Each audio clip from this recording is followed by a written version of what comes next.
You are listening to Jerry Royce Live Worldwide Podcast. Have you been hurt? Been backstabbed? Got a talking back team? Well, you're not alone. No. Escaping to another reality. Through Dominic Wilkins' good books. Good books, audio books, paperback, ebook, good books. Available on authordwilkinsgoodbooks.com. Hello, I'm author Jason Law of Break Yourself, and I'm on Jerry Royce Live Worldwide. You are listening to PositivePower21.org with Jerry Royce.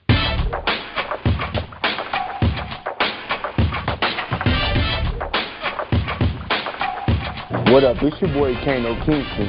Hi, this is Angel Sessions. Hey, this is Pat. Hi, I'm Teresa Powell. Hi, Jerry. This is Ira Sandro Carter. Hi, this is Phil Powers. Hello, this is Teresa Bobby with Jerry Royce Live. Hi, I'm Philip Barron. I'm live on the Jerry Royce Show. Hey, what it do? It's your boy Houston Saint. Peace, this is Dahlia the poet, spoken word artist. Hello, this is Ramon Marquis with Jerry Royce Live. All right, everyone. You got Robin Lynn, and I'm keeping it live right now on Jerry Royce Live. Hey, what's going on, everybody? What's up? This is a award-winning podcast with the greatest podcast on earth. Thank you for stopping by. I'm your host, Jerry Royce Live Worldwide on Internet Radio, where you get your positive on. So when it's all positive, it's all power. That's positive power. This is a worldwide podcast for growth, wealth, and success. Thank you.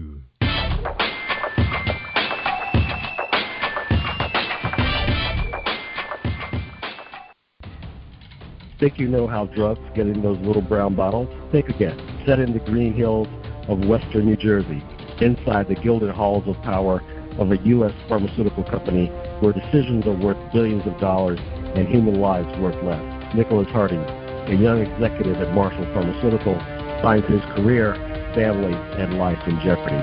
The Farmhouse, a suspense thriller novel by Bill Powers, published by Donna Inc. Publications, available at Amazon.com or DonnaInc.org. Go to Bill's webpage at www.authorBillPowers.com.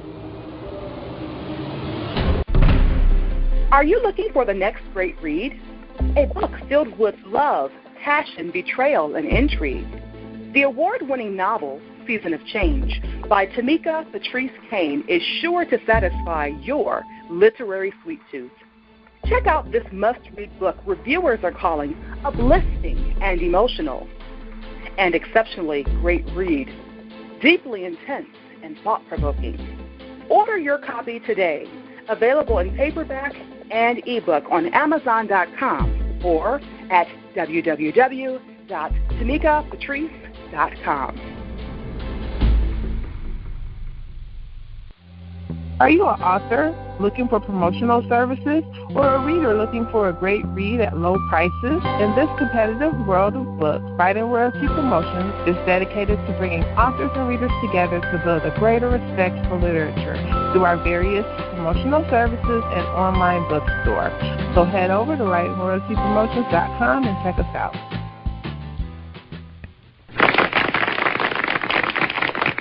What's up, everybody? Thank you for tuning in. Thanks for joining us. Welcome to PositivePower21.org. I am Jerry Royce Live, and you're listening to episode 329 with my man Jason Law, the author. That's right. Before we bring him on, talk about his debut book. But this is not his debut book. My man got a couple books out. But anyway, we're going to talk about his new book out called Break Yourself, Kindle edition.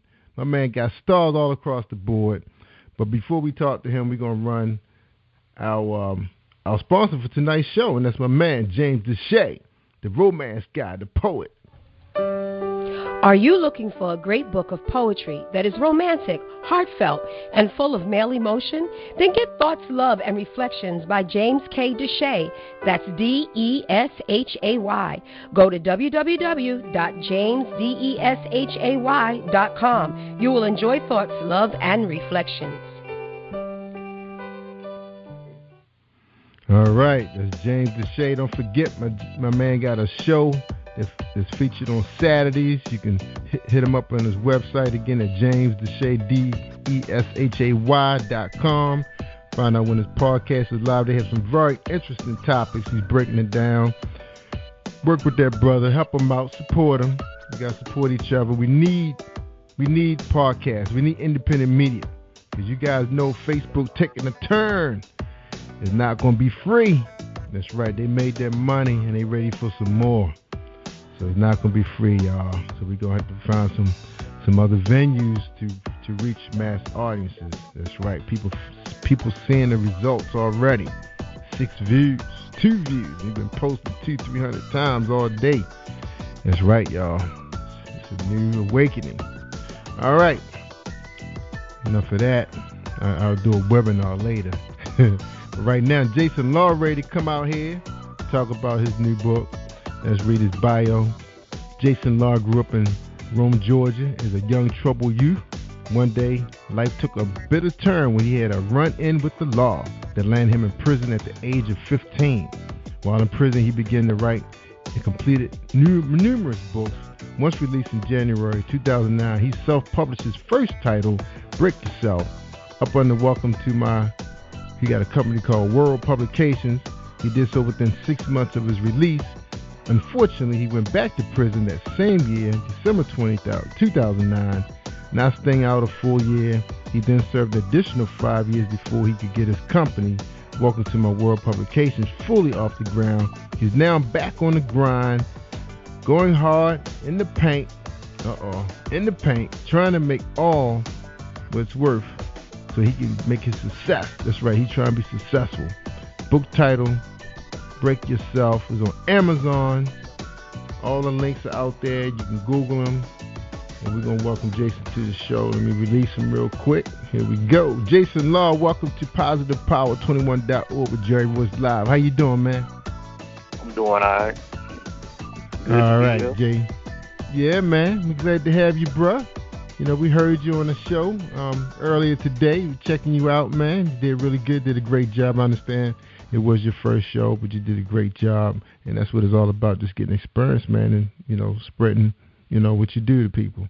All right. All right, man. You ready for your first question? I'm ready. All right. The first question is, who is Jason Law, the author? Well, I mean, it ain't too much that I can say about myself other than the fact that, you know, I really can't say too much about myself, man. All I can say is that I got locked up young, you know what I'm saying? And when I went in, I started writing, and I just took off from there. Yeah. All right. So, Jay, how long you been out, man?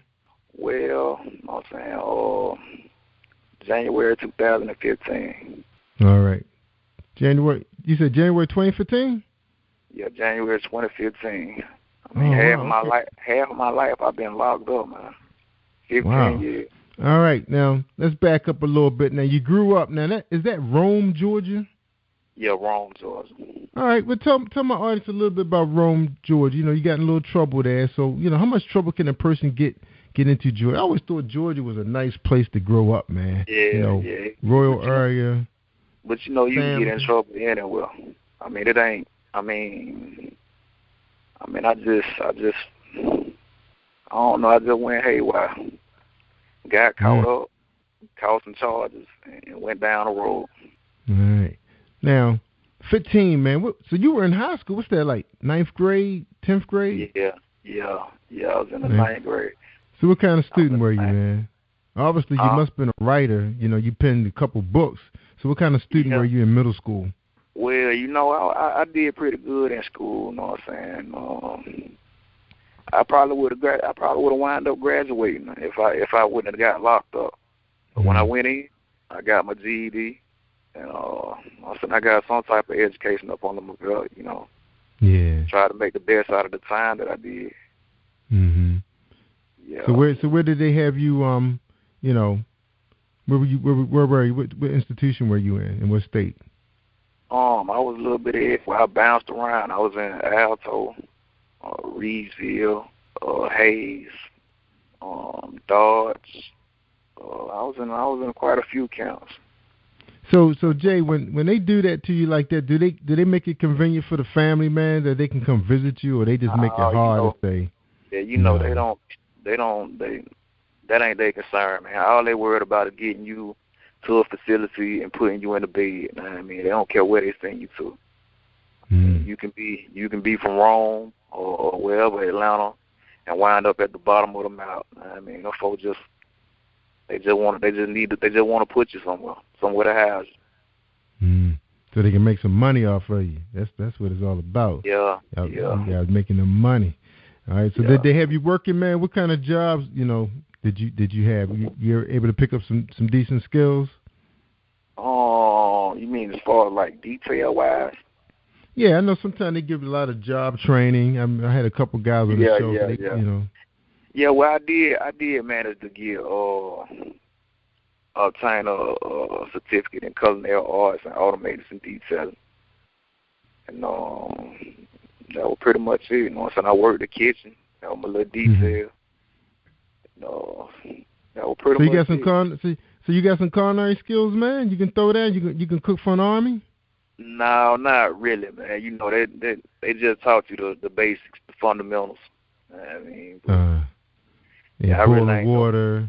What's that, like boiling water? No grilling fish or nothing like that?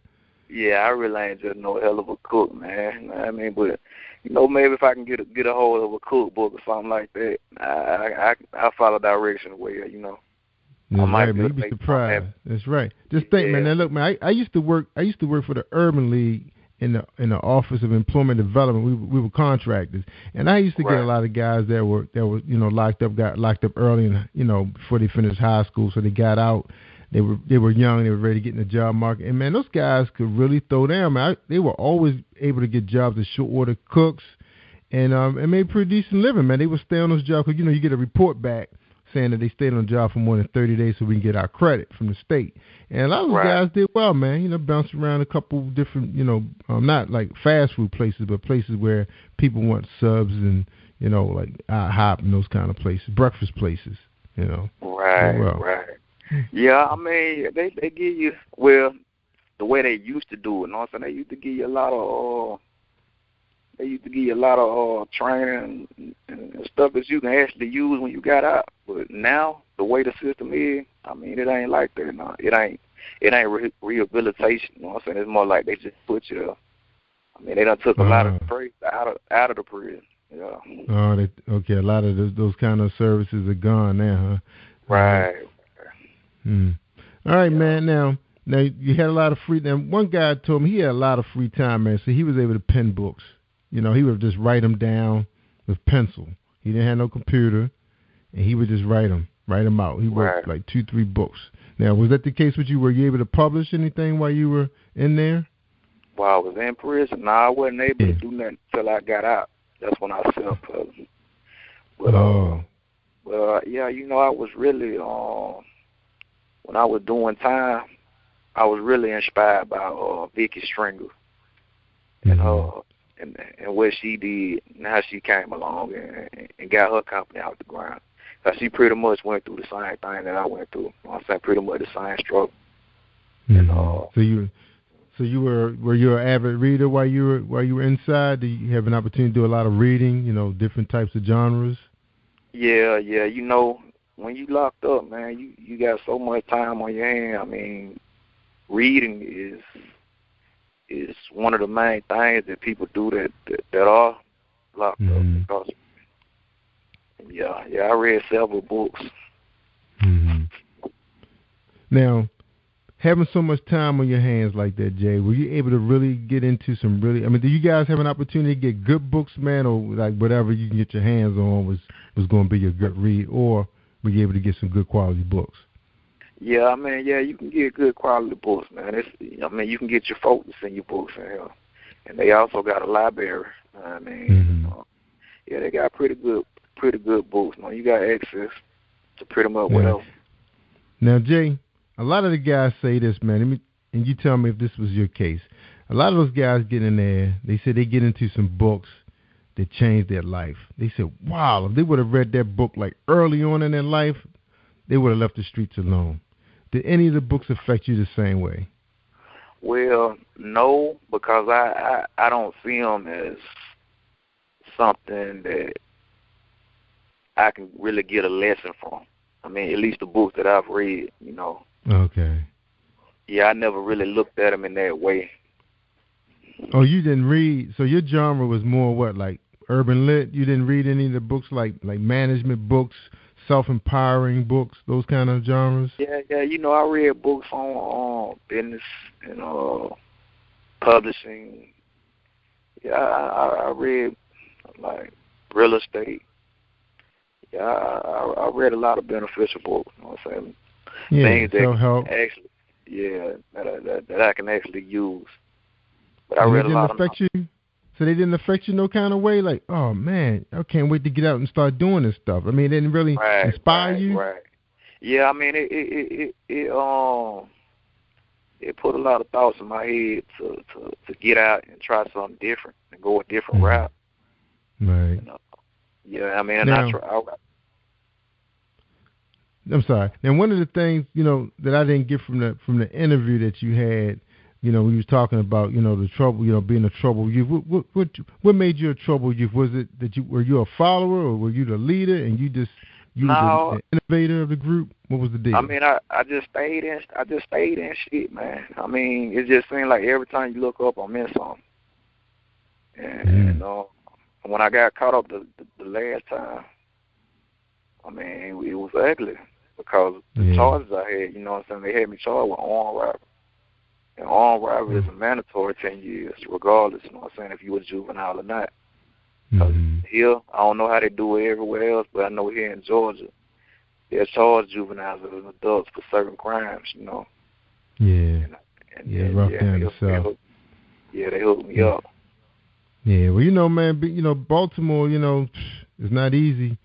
You know, the guys are, you know, they really trying to defend themselves. You know, everybody trying to make survive in the streets. You know, like you know, because you get guys coming in from New York, you got D.C., you got Virginia, Norfolk coming here.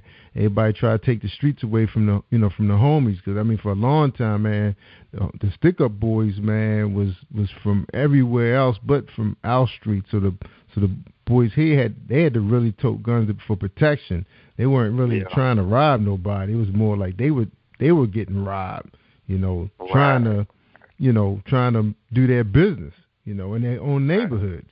You know, so that's what the problem we were having for a really long time. When murder rate, when the homicides were high, that was because they were trying to defend their turf from rival cities, not neighborhoods, because everybody got along in the neighborhoods. When you start getting people from, you know, Nigeria, Jamaica, you got the other ethnic groups coming and trying to take over. You know, it's going to be some ripple effect. You know, so that's what was going on. I know you probably got. Did you ever get a chance to see The Wire? The Wire, yeah. That was real, man. Because I actually had worked for the health department, and of course we roamed around. So that was filmed in Baltimore, right? Yep, because my son actually worked on the set when he was studying, telecommunications, audio, video, visual. So he actually worked. They used his car and everything in the movie and everything. Yeah. That was real. That was real, man. We seen them guys, man. See them every day. So we used to walk around during the daytime because I was an inspector for the health department. So we would see those guys. They cool during the day, but nighttime, things change. At 10:30, man, anything can happen after 10:30.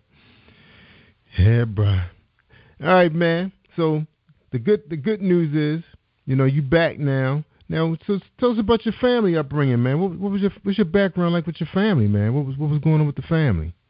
Oh, man, I got a pretty good family, man. But my mom, she was really the one that was that raised us. I'm saying I got 5 brothers.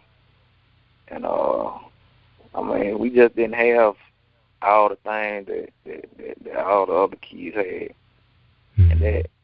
And I'm saying, just being a kid and being human, I'm saying, you want certain things, especially if you see your peers or people around you with the J's and the good clothes did that and the third. You know what I'm saying? They make you want to go out and get it too. Right. You know, and although Mom she did everything that she could. You know what I'm saying? I mean, she did what she could do. Yeah, but, that's right. You want more. And how about your brothers? What was your brothers like? Well, I mean, they didn't get in as much trouble as I did, but you know, we all had our own little thing going on. Mm-hmm. So you said 5 brothers. You said 5 of you guys total? No, it's 5 of us total. I got 4. So I got 4. Out of the 5, who walked the straight and narrow? Who finished school? Who went to college? Well, you got big bro. You know what I'm saying? My oldest brother. Then you got my youngest. You know what I'm saying? They doing the right thing, man. I mean, and my other younger brother, you know what I'm saying, he doing pretty good. But I got another brother, he in prison too. Oh. Yeah. So totally what you said was what, 2 of you actually saw time? Right. Yeah. Yeah. Let me tell you, Jay. Yeah, I was talking to a lady, she had 18 siblings. And she said out of 18, only one sibling went the wrong route. She said the devil got in them. I said, that wasn't bad out of 18. Now, I got plenty of people I know, there's 3 of them, and it's like one bad apple. You know, one got in trouble, kept the family money going into the law firms, trying to keep him out of trouble or keep his time reduced. Ate their money. I had a family that owned businesses that lost a lot of their trucks and everything because 2 of my cousins, just the girl and the boy, was in and out of jail, drug problems, crack, all that stuff. They lost their fortune trying to keep them out, you know. So it can tear up a family, man. So I know it was hard for your mom, even though she probably blamed herself, probably, you know, because we want stuff. That's the way it is. No, Mom don't blame herself. No, I mean, she blame herself. She said, "That's you." Yeah, I mean, she tell you time and time again. She told me, she like, "All right, now one day them folks gonna get you, and ain't gonna be nothing I can do about it." And truth be told, you know what I'm saying? That's what happened. Once them folks got a hold of me, wasn't nothing she can do. Yeah, she told you. They don't care nothing about you. They'll lock you up and throw away the key. That's right. Now, Jay, you saw your peers, you know, in school, you know, the nice things, you know, that some of the kids were grew up middle class, little, you know, the family, two incomes in the family. Now, sports, you know, a lot of guys use sports in their mind to make a way for themselves. You know, they kind of make a plan. Now, what happened where you say, I need to have a plan so I can get out of here? What happened there, man? A plan so I can get out of here? You mean as far as what? When you was younger, you know, right now, you listen to some of the athletes, they tell you, what the deal was, grew up poor. I never had a plan when I was younger. My mind couldn't even think that far. I was number 15 when I left the street. Right. I never thought about being a pro football player or no pro basketball player, nothing like that. I mean, I played sports in the street, but I wasn't doing it like with the schools and nothing like that. I wasn't on no teams and that. Wow. Now, I heard the Ray Rice story before, and you know he grew up in New York, pretty rough projects. You know, he was a little guy, you know, and he could see that the streets could eat him up if he let it, and he said he was going to let sports, you know, that football, you know, get him out. Him and his mom, you know, Deion Sanders used to say the same thing. You know, I think him and his sister. He knew he was really fast, trained himself. Right. You know, he said he was going to use his athletic ability because he had so much speed that he knew he could use that in baseball, track, football. He knew it was going to get him out some kind of way. And he said he went to see his mom at work one day, cleaning his hospital up. With what she had to do to, you know, just to keep clothes on his back, broke his heart. And that changed his whole mindset. You know. Now, you think, you know, like you did get in trouble one time and it didn't turn you right. It was no occurrence ever happened that made Jason Law stop and say, wait a minute, I'm 16. No, I'm 14. I need to have a plan, a real good plan. Oh, like you said, your mind was messed up. Well, why do you think your mind was so messed up? Was just too much you was exposed to? What happened? Nah, I mean, at that age, man, you really ain't thinking about the future like that. You know what I'm saying? You really live for the moment. I mean, I can't speak for everybody. I can't do nothing but speak for myself. You know what I'm saying? When you that young, your mind ain't thinking about the future. You ain't thinking about really nothing, man. I mean, other than having fun or doing just. I mean, you ain't. My mind wasn't set on the future. Yeah. Now you had older siblings, right? Right. All right. Now in my neighborhood, one of the things that I think back, I say looking at some of the older cats. Some of the older cats used to have the down shoes, nice jeans, had their hair cornrow, it was cool. But those guys was working at grocery stores and they ain't had no cars. So I was like, okay, I could see right there the high school diploma not gonna get nobody that far, get a brother far. And then I looked at the man on the corner. He was driving a Mercedes and had a Saab, and he sent his son to college. And he was a dentist. And then I looked at another stress guy. He was a police officer. He had a nice car. Guy was a fireman. Guy worked for a General Motors plant. He was doing well. So I started just looking around. I was your age. I was like 12 when I started my publishing company with my friends. And I was just observing because I knew how I wanted to live. I wanted to do better than, what we had. We didn't do bad, but I knew that, we only had one car. Mom had to wait for my father to come home from work for her to go somewhere, and he had to take her. And I was like, nah, got to be better. And I seen one guy, his family had 2 cars. I said, why he got 2 cars? We got 1 car. And I said, oh, his job is better than my father's job. So, I started looking and listening, man, and just say, wow, what do I want to do?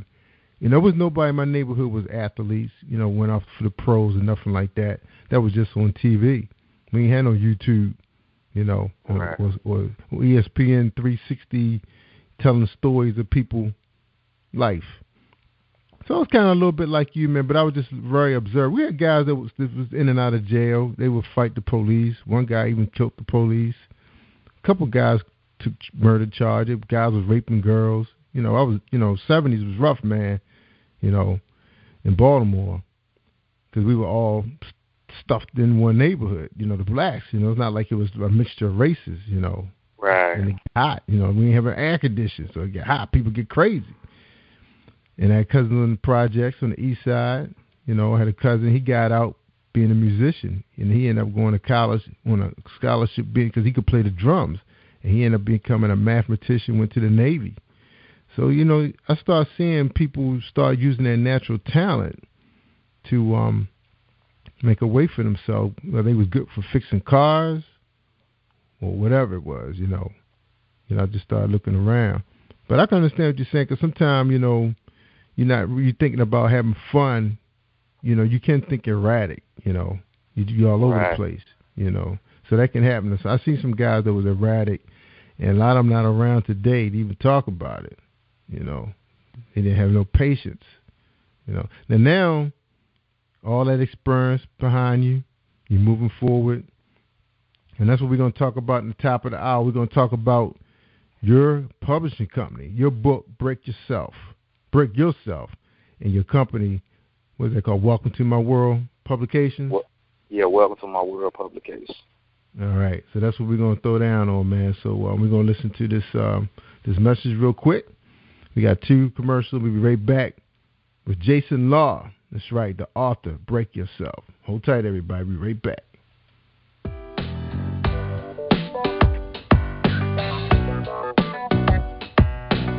Hey everyone, this is Tanika Gonzalez, spoken word poet. Whenever I'm online, I'm always listening to Jerry Royce Live.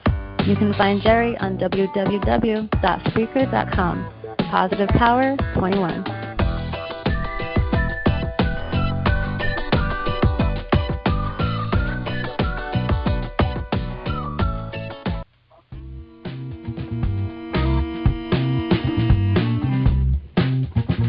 Are you an avid reader of urban fiction, looking for drama, suspense, and more?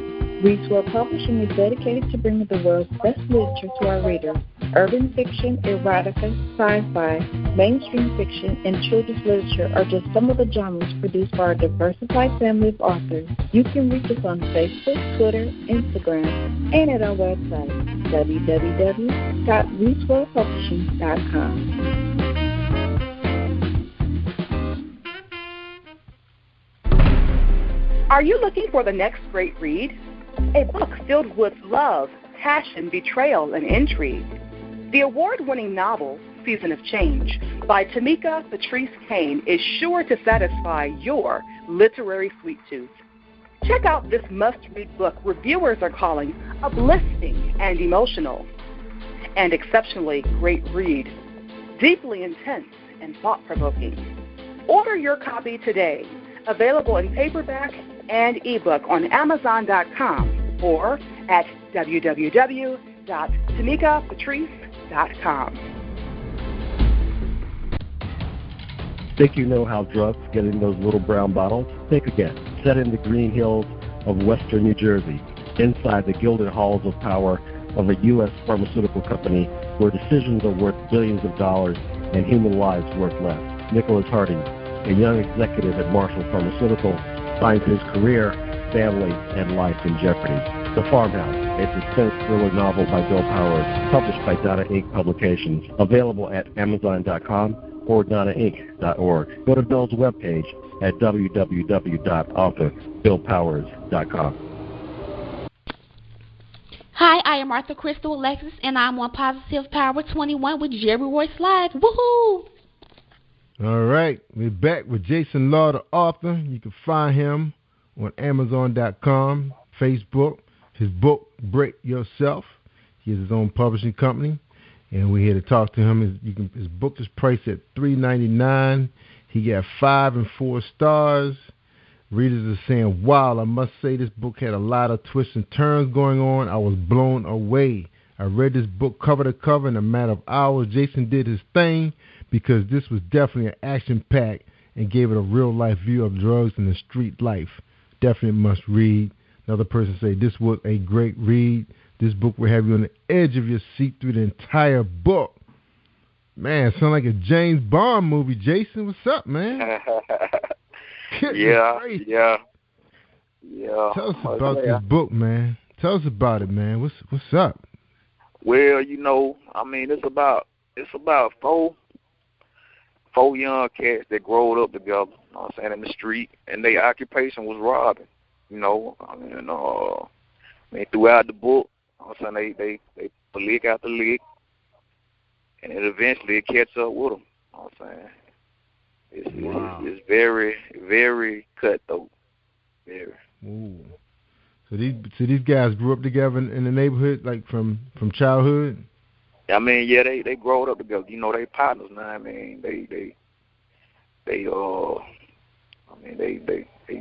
They growed up together, and all they know, all they do is rob.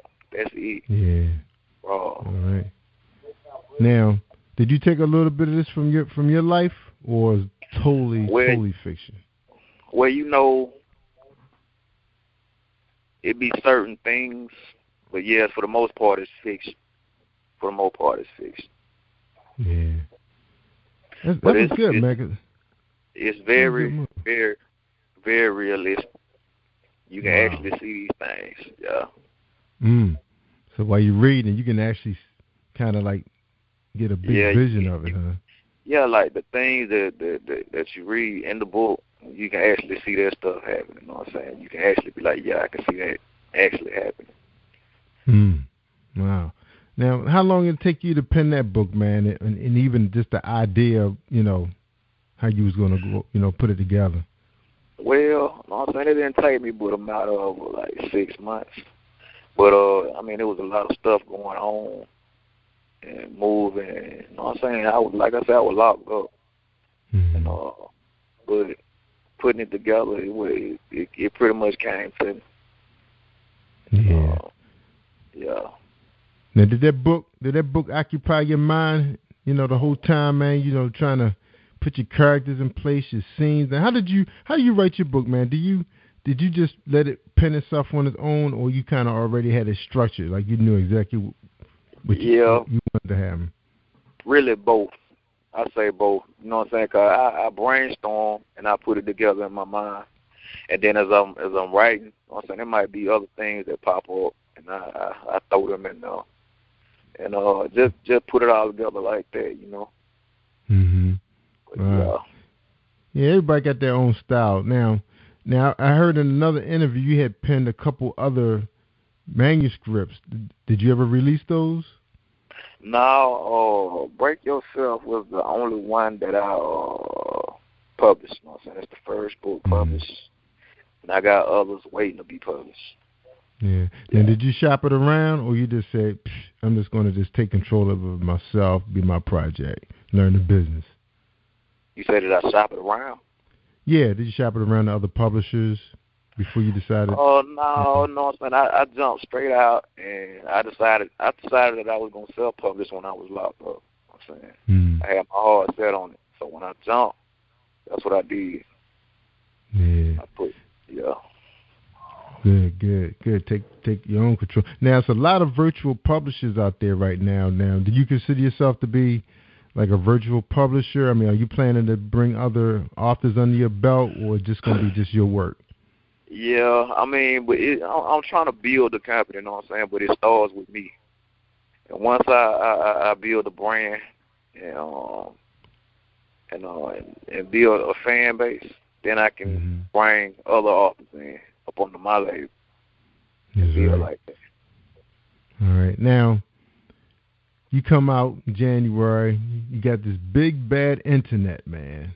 Tell us, man, what was your first impression of the internet, man? You understand? The internet. Well, I was fascinated by it, because when you've been gone so long and you see stuff like that, man, it just overwhelms, you know what I'm saying? But I couldn't believe how much the world had done changed. I know, isn't it crazy, man? This thing been around for a really long time, man. I mean, all the way back to the wars. It was underground, like an underground communication. So when all the other communication is down, this is still up. The military used it. Yeah. And it's actually, a lot of people didn't know this, but it's actually an internet too. It's faster than this. Yeah. A lot of people, a lot of people didn't know that. Mostly the medical and science field use it for real time, discoveries and things like that. Yeah, man, I know it had to be. And how about cell phones, man? All this plugged up together, man. Wasn't that amazing? Yeah, you know what I'm saying? When I left the street, they had the old school cell phone, the big blocks. Yeah, man. When I seen these, man, the text messages, the internet on, I was like, man, technology came a long way. I know. I remember those phones, Don Johnson and Crockett Tubbs and them guys on Miami Vice with them big phones. You couldn't even put it in your pocket, man. You had to carry it around on your shoulder. Right. It had his own seat in your car. If you had a 2-seater, it had the other seat. Yeah, I remember those days, man. Yeah, I mean, this thing is amazing, man. I mean, it's like a little miniature computer. It is. Everything. You pretty much do anything, like the iPhones and where they got these Galaxies. You pretty much do anything on these phones these days. Turn your lights on in your house, start your car. Yeah. It's crazy. Yep. Man. Yeah, man. Could cook your food, start your coffee making. Smart. And they got smart houses. BG&E had talked about this for a while, about having a smart house, long time ago. But now, since it's like, you got the Facebook, you got Twitter, Instagram. Do you understand like the whole platform of Pinterest? How you can utilize those platforms and market your book to millions? Do you understand it all? I ain't really even dealt with Pinterest. All I've dealt with is Facebook and Twitter. Yeah, those are pretty much the only two social networks. And people move around quick too. The young people don't stick around.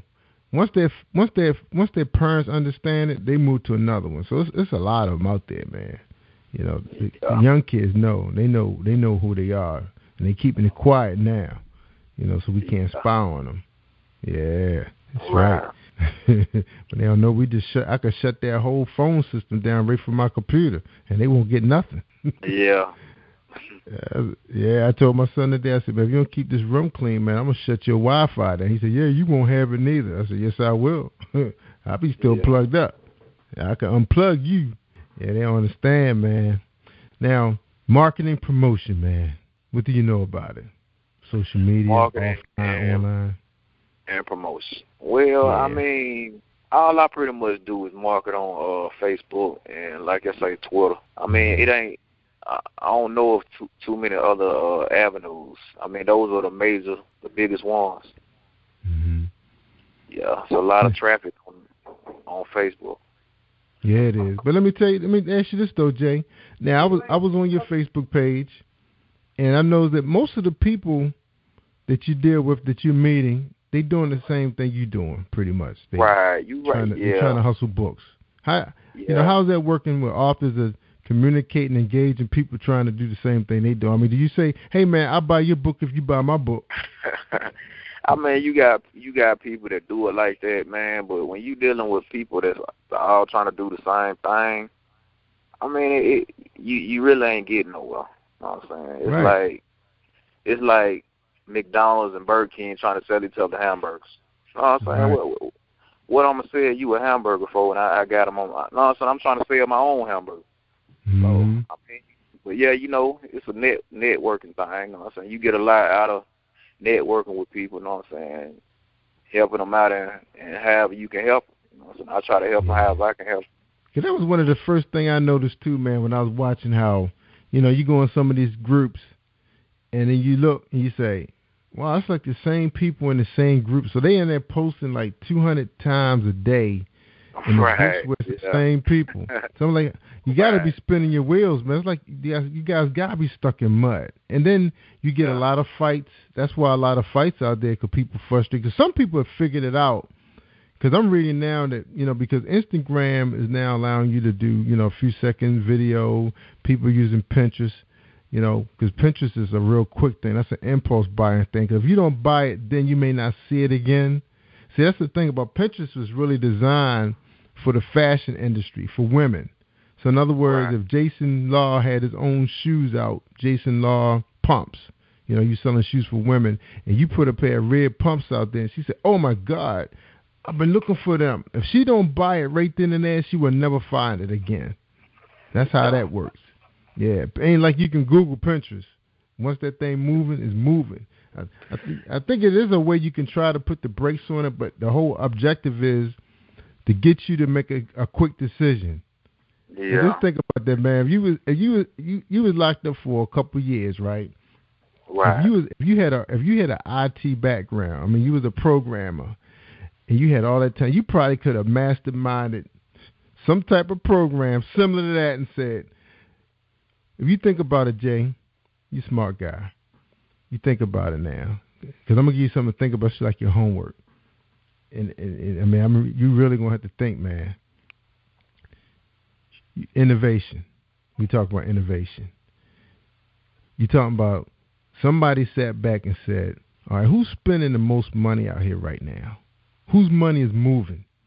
Who has the jobs? Who's making the big loot legally? Women.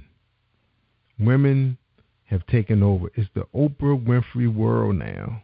It's just the way it is. Yeah. So you say, what do they like?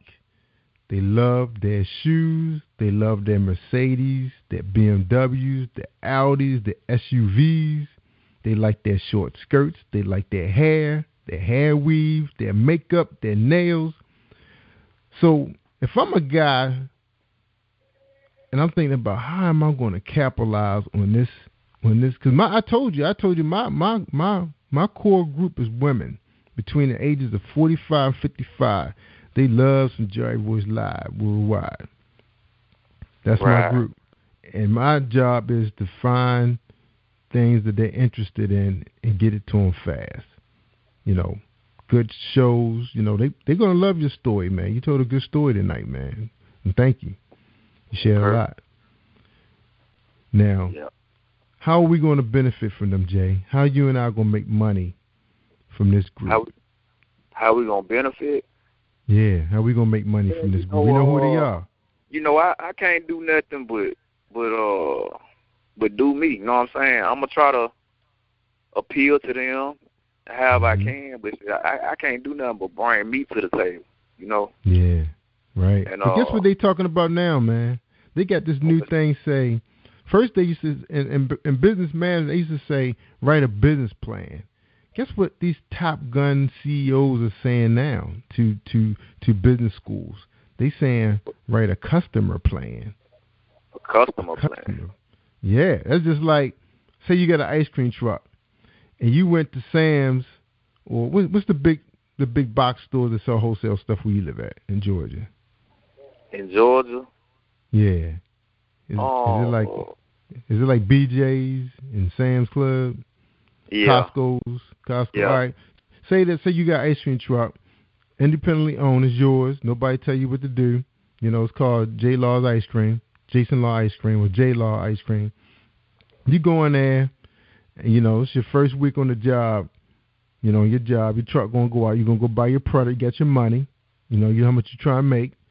And you say, okay, I'm going to give him a bar, strawberry. So you get them. And he said, oh, man, that's nice. Spider-Man pops. I like Spider-Man and Batman. Okay, that's what you got. So you're in the truck. Kids come up to the truck, and they look up and say, I don't like Superman. Oh, what the heck is that? Oh, man. Do you have the Joker? Do you have Megatron? You know? Yeah. Bumblebee? Yeah. You're like, no, man, this is all I got. So that's why they saying you got to have a customer plan. You got to find out before you buy your stuff, what do they like? What do your customers want? Right. What do they want? Now, the reason why I'm saying this because I've been doing this show over a year now, and I did this show back in 2006 to 2009. And there's a lot of urban lit writers out there, but it's not the best sellers. If you go out to New York Times and see what books are really selling, it's mystery novels. And I mean, if you wrote this book, you can write a mystery novel. You can make it so that who did what, who killed the drug guy, who killed the corner boy, who did what. The thing I'm saying is, I had a girl on here. She has 70,000 fans on her fan page. She said she has, when she released a book, she has like 6,000 downloads for about 5 weeks, and she sells her book for $3.99. Not only does she have a place in D.C., but she says she traveled to Miami, California, then she'll come back and then she'll throw a stage play. And I was like, wow. And she said she could have wrote probably urban lit if she wanted to, but she went where the money was, customer plan. So I'm just saying that. She running that check. She doing right. That's right. But the thing is, man, you can't do nothing but what you can do. You know what I'm saying? I don't know nothing. Yeah. I can't do nothing but write about what I know about. So for me to try to jump off the boat and write up on something that I don't know nothing about, it ain't gonna come out right. Nah, dude, and it's gonna probably take me forever to do it. So you're selling yourself short. Now you wrote probably a really good book, man, about these guys, right? All you gotta do is throw another spin on it and say, well, who killed the homeboy so-and-so? And then it's like, was it the cop who interviewed him? Was it his brother? Was it his aunt? Was it the neighbor? It's like, it's a whodunit. You could easily turn it into a whodunit. And that's what people want. Right now, they said the biggest podcast on earth right now. It's not Jerry Royce Live. I just say that. They said the biggest podcast, this white woman, she has this podcast following this murder trial in Baltimore. They said she got like 1 million followers. 1 million, man, plus. Because people want to know who done it, man. So I'm just telling you that because I know, by you just getting in this thing, I don't want to see you spin your wheels wrong. But I'm saying this was good. I don't knock nothing, man. I try anything, especially if I feel like I benefit from it. I mean, I test the water. I spill my toe in the water. You know what I'm saying? See what it hit like. And, most definitely.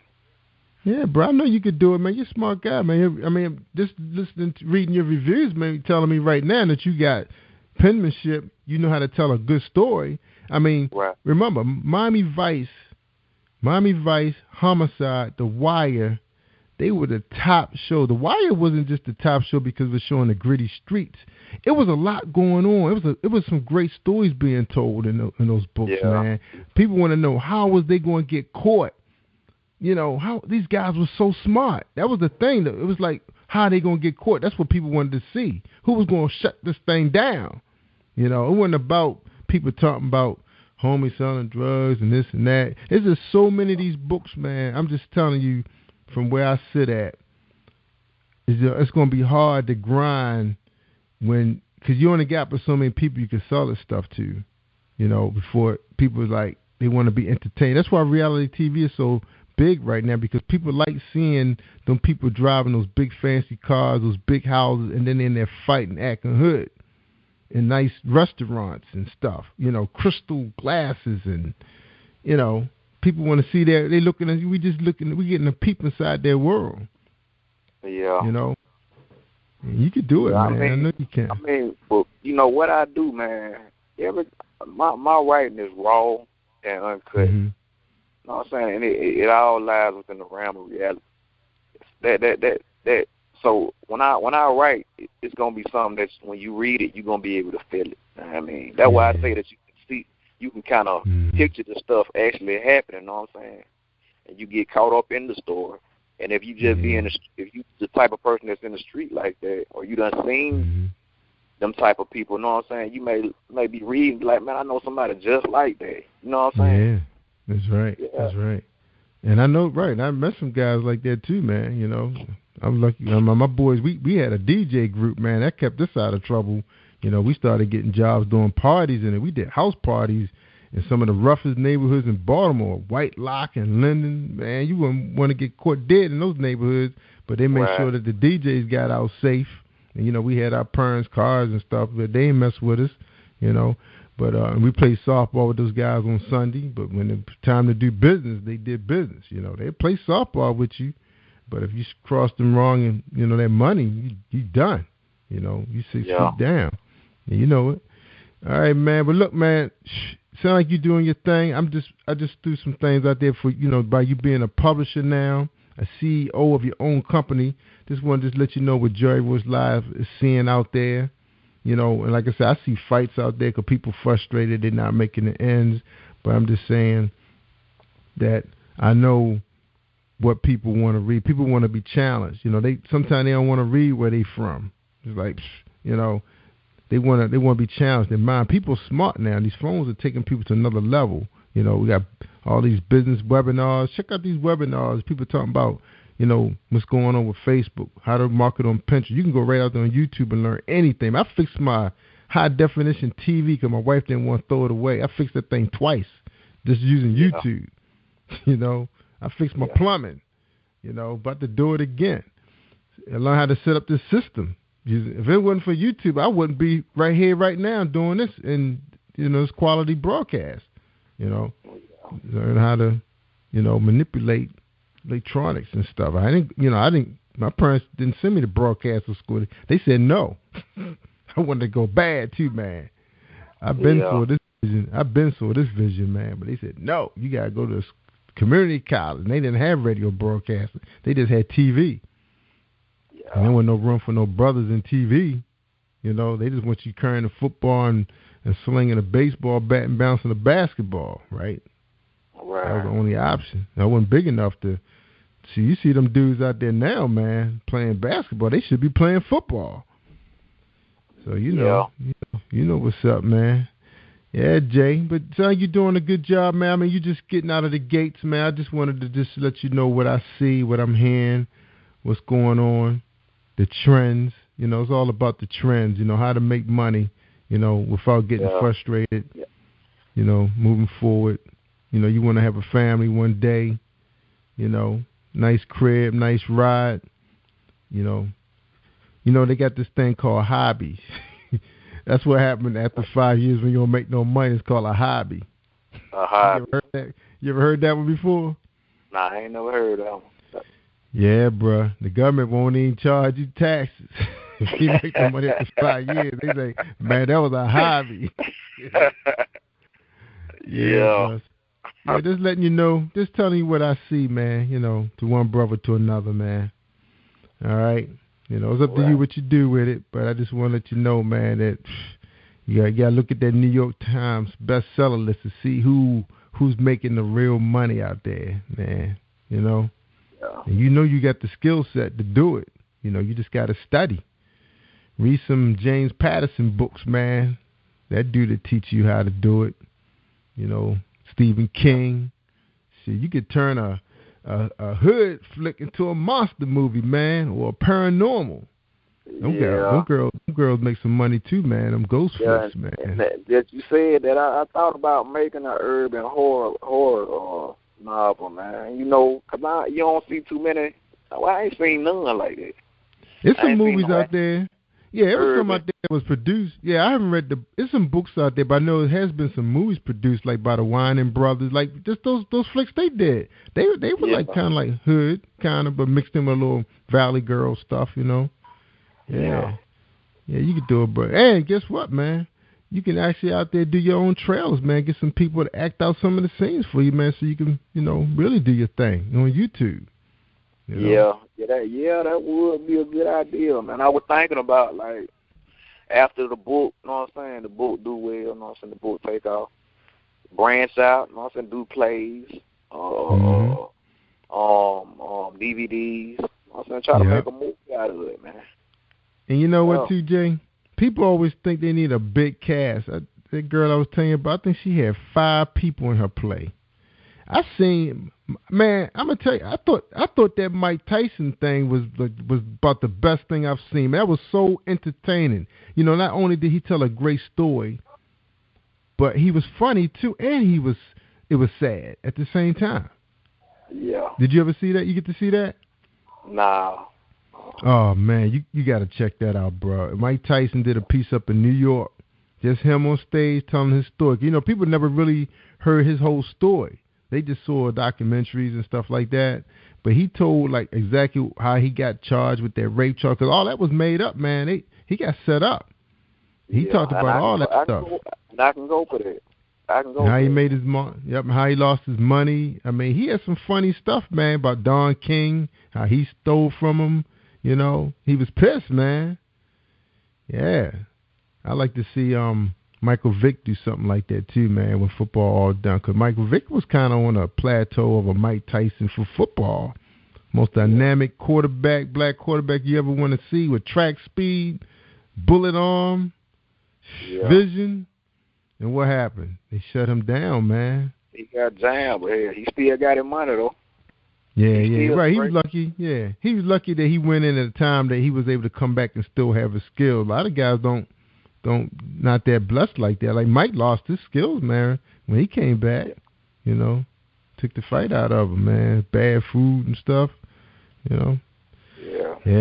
But look, man, we got to get out of here, man. But look, we're gonna take a quick break. When we come back, man, we want to get your final thoughts for tonight's show. Just your final thoughts from our audience, man. Something for them to think about.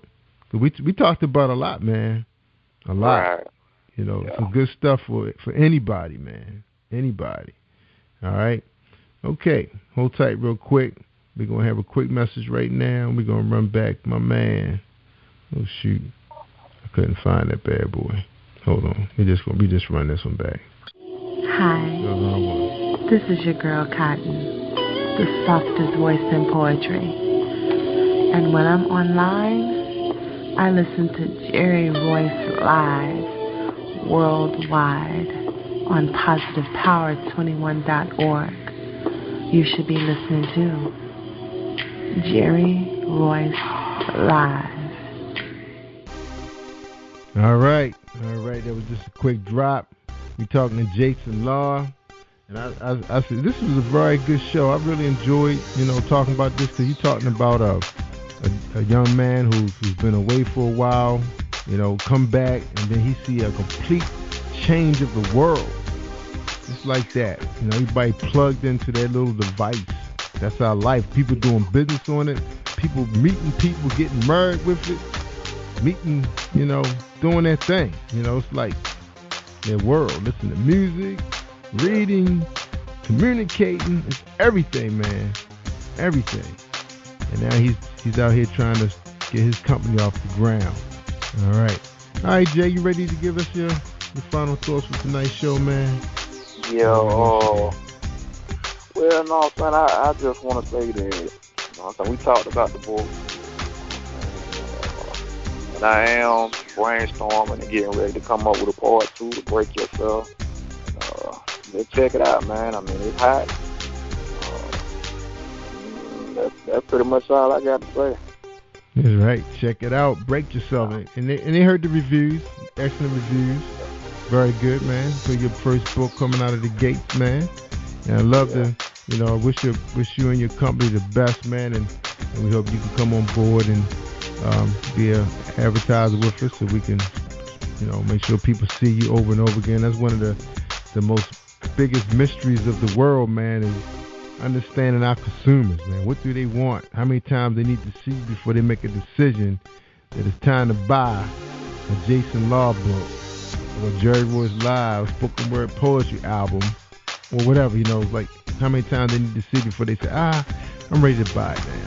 Well, there it is again. Let me go ahead and buy it. That's one of the biggest things that advertising firms are challenged with these days is understanding the consumer, Yeah, that's something that mainly that I gotta be acquainted with is the consumer and being able to promote and market the product.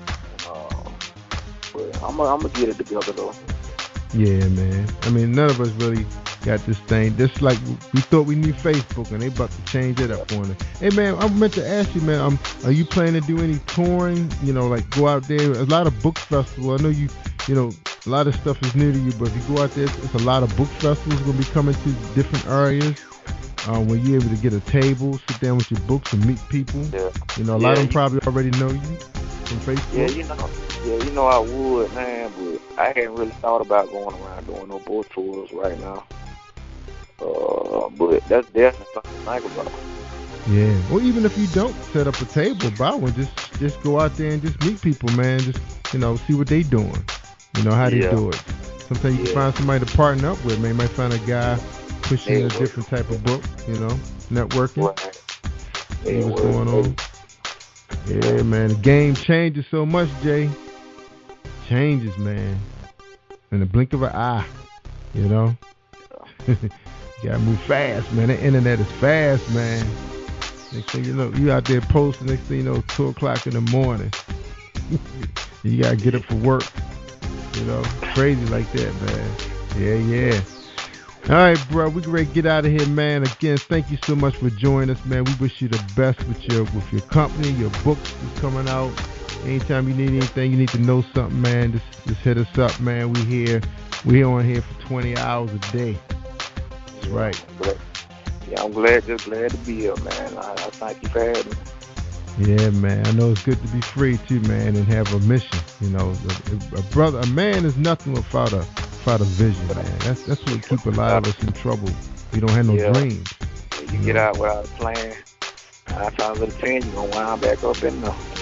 It ain't nothing a revolving door. That's right, man. Gotta have a plan.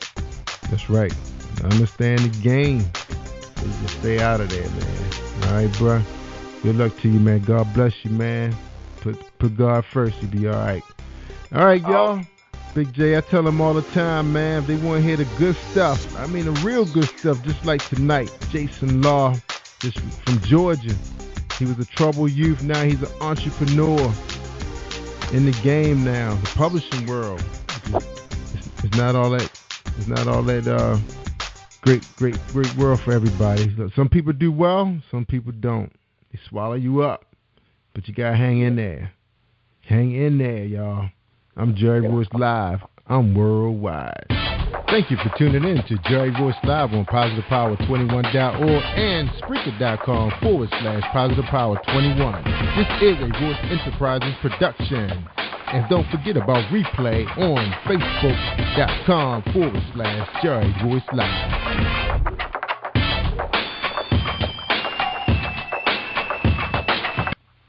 All right, y'all. Stay awesome all week long.